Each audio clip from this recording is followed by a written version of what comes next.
2020년 3월 23일 월요일 신명기 1장 9절로 18절 말씀.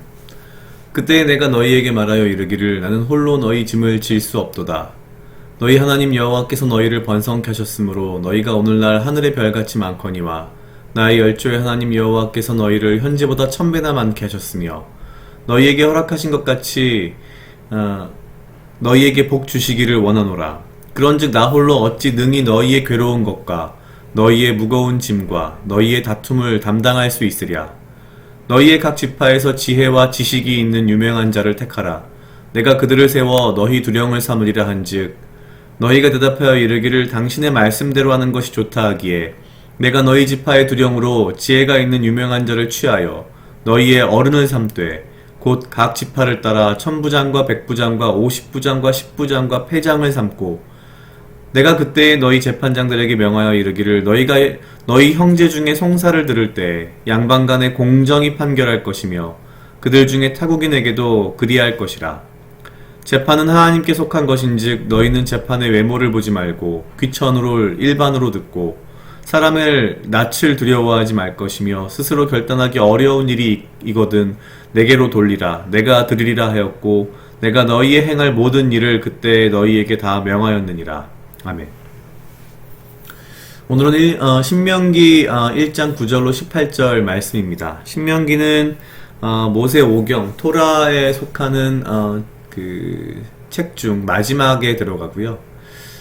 요 바로 앞부분 신명기 1장 1절부터 8절에 있는 부분에 분명히 나와 있듯이 신명기 책의 저자는 모세입니다. 시대적으로 좀 더 자세히 들여다보면은 이미 광야에서 40년을 보내고 난 후에 이제 가나안에 들어가기 직전에 모세가 이스라엘 백성들을 모아놓고 모압 광야에서 그 주님으로부터 받은 하나님으로부터 받은 계명들에 대하여서 풀어서 설교하는 말씀, 이렇게 보면은 신명기는 맞을 것 같습니다. 그래서 사실 우리는 신명기다라고 표시돼 이제 한글로 표기가 되어 있는데요. 신명기 되게 좀 사실 이해하기 어렵습니다. 신은 뭐 결론적으로 새로운 신자일 거고요. 명은 아마 명령할 때 그 명일 거고, 기는 뭐 책이다 뭐 이런 표현일 텐데, 이제 한국말로 하면은 이게 번역해 보면 새로운 명령책, 사실은 매우 뭐 유사한 의미입니다. 원래 영어로도 그 두 번째 율법 이런 의미로 되어 있습니다. 영어에도. 사실은 그래서 이것이 모세가 계명에 대해서 설교한 설명집, 뭐 해설집, 뭐 이 정도로 보면 될 것 같습니다. 오늘 본문에서 모세는 본인이 이제 이 너무나 많이 숫자적으로 늘어버린 이스라엘 백성들을 다 관리할 수 없기 때문에 현실적으로 각 지파의 어떤 두령들, 천부장, 백부장, 50부장, 10부장, 패장까지 이제 세우는 이런 과정들을 쭉 이야기를 합니다. 보통 어려서부터 이 본문을 들을 때마다 항상 들었던 이야기는 뭐 그래서 결국 교회에도 조직이 필요하고 교회에도 이런 섬기는 사람이 있어야 되고 뭐 이런 얘기들을 많이 했던 것 같은데, 저는 이제 그런 거보다 이 지파의 일종의 지파장이죠. 지파장들을 뽑을 때의 기준은 사실 굉장히 어떻게 보면은 좀 세상적인 기준입니다. 왜냐면은 뭐라고 지금 되어 있냐면 각 지파에서 지혜와 지식이 있는 유명한 자를 택하라 라고 모세가 이야기를 했습니다. 그러니까 똑똑하고 유명한 사람, 굉장히 세상적인 부분이 있기야. 물론 이게 당연히 필요합니다. 왜냐면은 무언가 판결을 하고 뭔가 이치를 따져야 하기 때문에. 근데 참 글쎄요, 유명한 자, 아마도 그런 것 같습니다. 뭐 예나 지금이나 우리는 어떤 명망 있는 사람, 어떤 말들에 굉장히 많이 좌우되는 부분이 분명히 있는 것 같긴 합니다. 그런데 그 이후에 이제 16절 이후에를 보면 이렇게 뽑힌 사람들이 어떻게 이 송사들을 분별을 하고 판결할 것이냐에 대해서 모세가 이야기하냐면 양방 간에 공정히 판결할 것이며 그들 중에 타국인에게도 그리할 것이라. 어떻게 보면 너무나 당연한 건데요. 이때나 우리가 지금 살고 있는 지금이나 이 당연한 것들이 그렇게 당연하지 않은 시대에 우리가 살고 있지 않은 건 아닌가라는 생각이 들었습니다. 양쪽의 말을 다 듣고 공정하게 판결해야 되는 건 너무 당연한데 과연 그런가? 외국인에게도 그래야 하는데 과연 그런가? 뿐만 아니라 아주 대놓고 모세는 이렇게 이야기합니다. 너희는 재판에 외모를 보지 말고, 그쵸, 외모라고 하는 게 물론 잘생겼냐 못생겼냐 이쁘냐도 있겠지만 돈 있는 사람은 있어 보일 거고요, 권력이 있는 사람도 있어 보일 겁니다. 그런 겉으로 보이는 것만 보지 말고 귀천을 일반으로 듣고, 귀천이라면 부자도 있고 가난한 자도 있고 이게 너무나 많이 섞여 있는데 그런 거 그냥 그런가 보다 하라는 거죠. 그러면서 이렇게 말합니다. 사람의 낯을 두려워 말 것이며. 그러니까 어떻게 보면 앞에 왜 유명한 자를 취하여 어른으로 삼았냐면 이런 유명한 자들조차도 그 무리에 일반 사람들의 낯을 두려워했다는 거죠. 그 사람들이 수근수근하는 말, 그 사람들이 뭔가 이렇게 나쁘게 하는 말. 그래서 스스로 결단하기 어려운 건 나한테 가져와라 라고 이야기를 합니다. 참 뭐랄까요, 지혜롭기도 하면서 참 현실적인 처방을 보고 있는 느낌입니다. 이 중에서도 오늘 이 유명한 자를 취하여 어른을 삼되 이들에게 요구한 것들 중에 너무 당연한 것들, 공정히 판결하고 외국인에게도 그렇게 하고 외모를 보지 말고 귀천을 따지지 말고 사람의 낯을 두려워하지 말라라는 이 말이 너무나 당연하지만 어쩌면 이 시대에 당연하지 않을지도 모른다는 생각이 참 제 자신을 반성하게 하고 이 시대에 대한 뭔가 슬픔, 그리고 우리 믿는 자들이 과연 이런가라는 것에 대한 고민이 좀 들기도 합니다.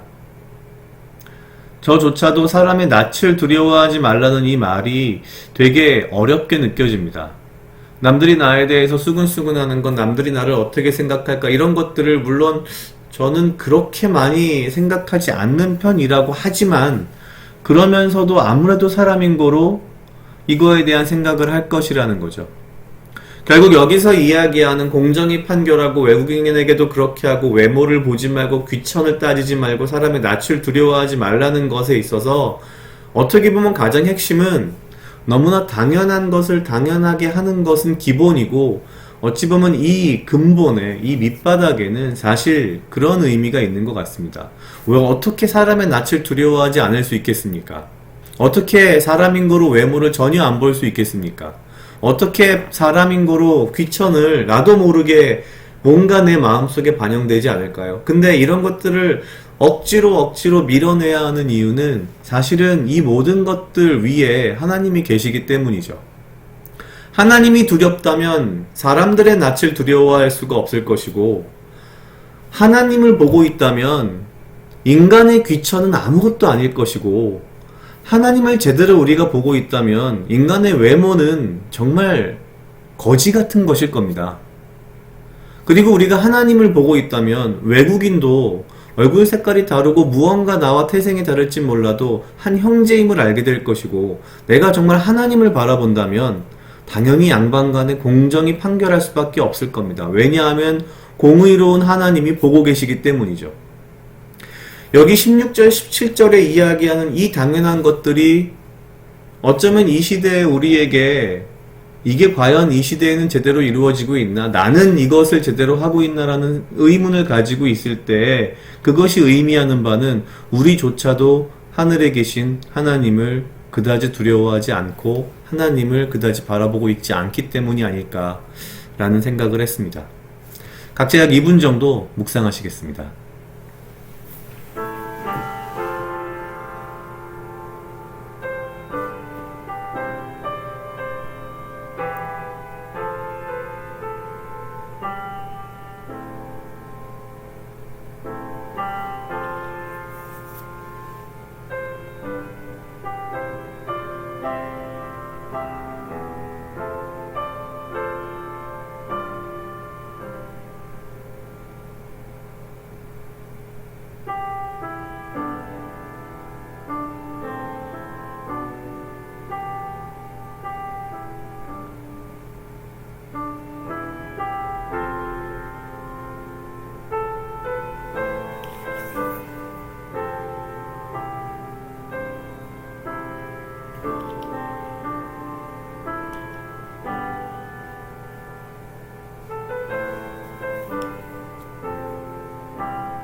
다 같이 기도하시겠습니다. 하나님 아버지 감사합니다. 이 하루도 나와 동행하여 주시옵소서. 주님, 나로 하여금 사랑하게 하시옵소서. 아버지여, 나를 해하려 하는 그 어떠한 무리들로부터 나를 지키고 보호하여 주시며 내가 오직 주님 주시는 지혜와 명철로 이 하루를 살아가고 나에게 필요한 건강과 육체적 강건함을 허락하여 주시옵소서.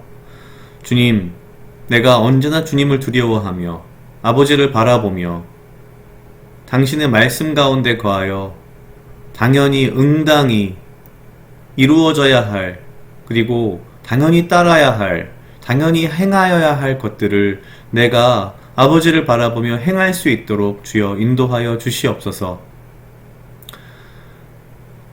아버지여, 우리에게 필요한 용기와 우리에게 필요한 지혜의 마음과 우리에게 필요한 아버지를 사랑하는, 또한 두려워하는 마음을 허락하여 주시옵소서. 감사합니다. 이 모든 말씀 예수님 이름으로 기도드렸습니다. 아멘.